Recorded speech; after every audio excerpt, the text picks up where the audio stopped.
أعوذ بالله من الشيطان الرجيم بسم الله الرحمن الرحيم ألم تر كيف ضرب الله مثلا كلمة طيبة كشجرة طيبة أصلها ثابت وفرعها في السماء تؤتي أكلها كل حين بإذن ربها ويضرب الله الأمثال للناس لعلهم يتذكرون.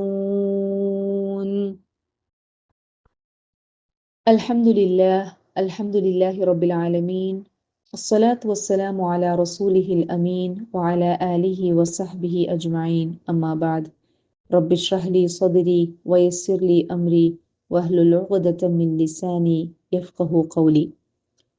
സ്നേഹം നിറഞ്ഞ സഹോദരിമാരെ, അസ്സലാമു അലൈക്കും വറഹ്മത്തുള്ളാഹി വബറകാതുഹു. സൂറത്തു ഇബ്രാഹിമിലെ 24, 25 എന്നീ 2 ആയാത്തുകളാണ് ഞാനിപ്പോൾ ഓതിക്കേൾപ്പിച്ചത്. വിശുദ്ധ ഖുർആനിലെ വളരെ സുന്ദരമായ കാവ്യാത്മകമായ ഒരു ഉപമയാണ് ഈ ആയത്തുകളിൽ ഉള്ളത്. എന്താണെന്നല്ലേ? വിശുദ്ധ വചനത്തെ അല്ലെങ്കിൽ നല്ല വചനത്തെ അല്ലാഹു സുബ്ഹാനഹു വ തആല നല്ല ഒരു വൃക്ഷത്തോട് ഉപമിക്കുന്ന സുന്ദരമായ ഒരു ആവിഷ്കാരമാണ് ഇവിടെ കാണാൻ സാധിക്കുന്നത്. ആയത്തിലേക്ക് നോക്കാം. അലം തറ കൈഫ ദറബല്ലാഹു മസല, അല്ലാഹു എങ്ങനെയാണ് ഉദാഹരിച്ചിരിക്കുന്നത് എന്ന് നീ കണ്ടില്ലേ? എന്താണ് അല്ലാഹു ഉദാഹരിച്ചിരിക്കുന്നത്? കലിമത്തൻ ത്വയ്യിബ, വിശുദ്ധ വചനത്തെ. ഈ വിശുദ്ധ വചനത്തെ എന്തോടാണ് ഉപമിച്ചിട്ടുള്ളത്? കശജറത്തിൻ ത്വയ്യിബ, വിശിഷ്ടമായ വൃക്ഷത്തോട്. അതിനുശേഷം അതിന്റെ പ്രത്യേകത പറയുന്നുണ്ട്. എന്താണ് അതിന്റെ പ്രത്യേകത? അസ്ലുഹ സാബിതുൻ വഫർഉഹ ഫിസ്സമാ, അതിന്റെ വേരുകൾ സ്ഥിരമായത് അല്ലെങ്കിൽ മൂലം മണ്ണിൽ ആഴത്തിൽ ആണ്ടിറങ്ങിയിരിക്കുന്നു. ശാഖകളോ അമ്പരചുംബികളോ ആകാശത്ത് പടർന്ന് പന്തലിച്ചു നിൽക്കുകയും ചെയ്യുന്നു. അപ്പൊ ഏതായിരിക്കും ഏറ്റവും വിശിഷ്ടമായ വചനം അല്ലെങ്കിൽ വിശുദ്ധമായ വചനം? എന്തായാലും നമ്മൾ മനസ്സിലാക്കണം, ഇത് മഹാപ്രപഞ്ചത്തെ, നമ്മുടെ ഈ മഹാപ്രപഞ്ചത്തെ ഇത്ര സുന്ദരമായി ഉണ്ടാക്കിയ ആവിഷ്കരിച്ച അള്ളാഹുവുമായി ബന്ധപ്പെട്ടത് തന്നെ ആവണം ഏറ്റവും വിശിഷ്ടമായ വചനം എന്നത്. നമുക്കറിയാം, അഫ്ളലു ദിക്റിൽ ഏറ്റവും പ്രധാനപ്പെട്ടത്, ഏറ്റവും ഉത്തമമായത് ഏതാണ്? ലാ ഇലാഹ ഇല്ലല്ലാഹ് എന്നതാണ്. അള്ളാഹു അല്ലാതെ വേറെ ഇലാഹില്ല.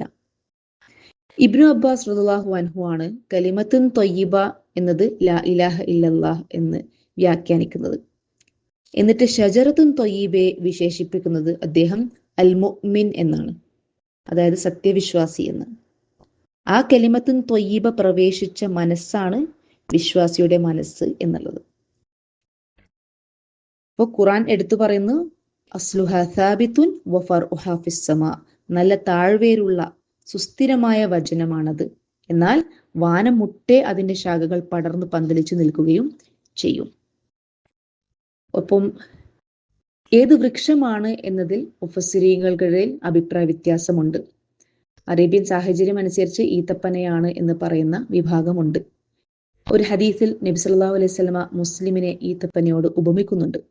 അതായത് എല്ലാ ഭാഗവും പ്രയോജനകരമാണ്. ഒരു സത്യവിശ്വാസിയോ അങ്ങനെ തന്നെയാണ്. അവന്റെ വാക്ക്, അവന്റെ പ്രവൃത്തി, അവന്റെ ചിന്ത, അവന്റെ എല്ലാ പ്രവർത്തനങ്ങളും എല്ലാം ഗുണകരവും പ്രയോജനകരവുമായിരിക്കും.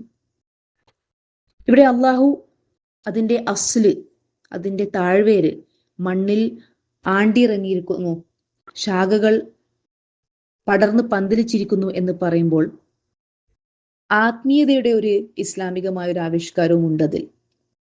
ആത്മീയത എന്ന് പറയുമ്പോൾ ലോകം വിട്ട്, ലോകത്തെ ബാധ്യതകളും ഉത്തരവാദിത്തങ്ങളും ഒക്കെ വിട്ട് എല്ലാ ബന്ധങ്ങളും വലിച്ചെറിഞ്ഞിട്ട് അള്ളാഹുവിലേക്ക് ഉയർന്നുയർന്ന് പോവുക എന്നൊരു സങ്കല്പമുണ്ട്. നമുക്ക് സന്യാസ ജീവിതത്തിൽ അത് കാണാൻ സാധിക്കും. പക്ഷെ ഇസ്ലാം അങ്ങനെയല്ല. ഇസ്ലാമിൽ ഒരാൾ ആത്മീയ അനുഭൂതി ഉൾക്കൊള്ളുമ്പോൾ അയാൾ എത്ര തന്നെ അള്ളാഹുമായിട്ട് അടുക്കുമ്പോഴും താഴ്വേരുകൾ എപ്പോഴും ഭൂമിയിൽ തന്നെയാണ്. അപ്പം മണ്ണിനെയും വിണ്ണിനെയും ബന്ധിപ്പിക്കുന്ന പ്രത്യയശാസ്ത്രമാണ് ഇസ്ലാം. ലാ ഇലാഹ ഇല്ലല്ലാഹിനെ കുറിച്ച് റസൂൽ സല്ലല്ലാഹു അലൈഹി വസല്ലം അങ്ങനെ തന്നെയാണ് വിശദീകരിച്ചിട്ടുള്ളത്, അല്ലെ? അതാണ് ഈമാനിന്റെ ഏറ്റവും സുപ്രധാനമായ തലം. എന്നിട്ട് പറയുന്നു അതിലേറ്റവും താഴെയുള്ളത് അല്ലെങ്കിൽ ലളിതമായത് എന്താണ്? വഴിയിൽ നിന്ന് ഉപദ്രവം നീക്കലാണ് എന്ന്. അപ്പോൾ വിശ്വാസവും അതിന്റെ പ്രയോഗവും അത് പരസ്പര പൂരകമായി തീരുക എന്നതാണ് ഇതിന്റെ അടിസ്ഥാനപരമായ സംഗതി. ഇപ്പൊ വേരുകൾ എന്ന് പറയുമ്പോൾ നമ്മുടെ ബുദ്ധിയും ചിന്താശേഷിയും ഒക്കെയാണ്. നമ്മുടെ മനസ്സിലാണ് ഈ ആദർശം ലാ ഇലാഹ ഇല്ലല്ലാഹ് ശക്തമായി അടിയുറക്കേണ്ടത്. പ്രയോഗത്തിലാണ് അത് വികസിച്ച് ലോകത്തോളം പടർന്നു പന്തലിച്ച് വളരേണ്ടത്. അവന്റെ നന്മ ലോകം മുഴുവനിലും പരക്കുന്നൊരവസ്ഥ ഉണ്ടാകണം എന്നാണ് അള്ളാഹു നമ്മെ ബോധ്യപ്പെടുത്തുന്നത്. എന്നിട്ട് അതിന് തുടർച്ചയായിട്ട് അള്ളാഹു പറയുന്നു, ഈ വൃക്ഷത്തിന് വേറെ ചില ഗുണങ്ങളും കൂടിയുണ്ട്. എന്താണ്? തുഅ്തി ഉക്കുലഹ കുല്ല ഹീനൻ ബിഇദ്നി റബ്ബിഹ. അതിന്റെ ഫലം അതിന്റെ നാഥന്റെ അനുമതിയോടുകൂടി എല്ലാ കാലത്തും നൽകുന്നു. ഇത് വിശ്വാസിയോട് ചേർത്ത് പറയുമ്പോൾ അല്ലദീന യുൻഫിഖൂന ഫിസ്സറാഇ വദ്ദറാഇ, പ്രയാസകരമായ ദാരിദ്ര്യത്തിന്റെ അവസ്ഥയിലും ഘട്ടങ്ങളിലും അതുപോലെ തന്നെ സന്തോഷകരമായ ജീവിത വിഭവങ്ങൾ വിശാലമായി ലഭിക്കുന്ന ഘട്ടങ്ങളിലും ഒരുപോലെ ചെലവഴിക്കുന്നവരാണ് വിശ്വാസികൾ എന്ന ആ ഖുർആനിക താല്പര്യത്തെ ഇതിനോട് ചേർത്ത് പറയാം. എപ്പോഴും പുഞ്ചിരിയോടുകൂടി ആളുകൾക്ക് നന്മ മാത്രം നൽകുന്ന, ആളുകളിൽ നിന്ന് ഒന്നും പ്രതീക്ഷിക്കാതെ അവർക്ക് ഏത് നന്മയും പങ്കുവെക്കാൻ സന്നദ്ധമാകുന്ന ഒരവസ്ഥ. ഇങ്ങനെയാണ് ലാ ഇലാഹ ഇല്ലല്ലാഹ് എന്ന വിശുദ്ധ വചനം മനസ്സിൽ പ്രവേശിച്ച ഒരാളുടെ ജീവിത ശൈലി എന്ന് അല്ലാഹു ഇവിടെ ഉണർത്തുന്നു. ഇസ്ലാമിനെ നമ്മൾ പ്രതിനിധീകരിക്കാൻ ഒരു വിശ്വാസി എന്ന നിലയിൽ എന്നും ഈ നിലപാട് സ്വീകരിക്കേണ്ടതുണ്ട് എന്നും ഇതിൽ നിന്ന് മനസ്സിലാക്കാൻ സാധിക്കും.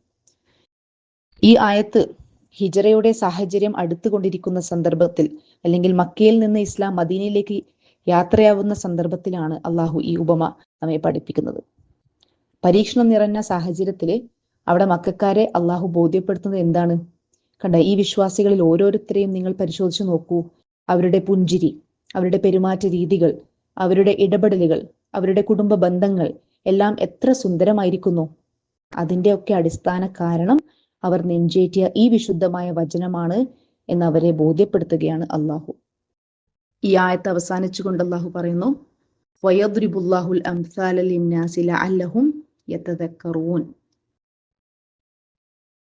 അള്ളാഹു ഈ ഉദാഹരണങ്ങൾ നൽകുന്നത് ജനം അതിൽ നിന്ന് പാഠം ഉൾക്കൊള്ളേണ്ടതിനാകുന്നു. പടച്ച തമ്പുരാൻ ഉത്കൃഷ്ട വൃക്ഷം എന്ന പോലെ എല്ലാ കാലത്തും എല്ലായ്പ്പോഴും ഉപകാരപ്പെടുന്ന ജീവിത നിലപാട് സ്വീകരിക്കുവാൻ, ഭൂമിയിൽ അടിയുറച്ചു നിന്നുകൊണ്ട് ജനങ്ങളുമായി ഇടപഴകിക്കൊണ്ട് തന്നെ ആത്മീയതയുടെ ഔന്നിത്യങ്ങൾ കീഴടക്കുവാൻ അള്ളാഹു നമുക്ക് തൗഫീക്ക് നൽകി അനുഗ്രഹിക്കുമാറാകട്ടെ. വആഖിറു ദഅവാന അനിൽ ഹംദുലില്ലാഹി റബ്ബിൽ ആലമീൻ. അസ്സലാമു അലൈക്കും വറഹ്മത്തുള്ളാഹി വബറകാതുഹു.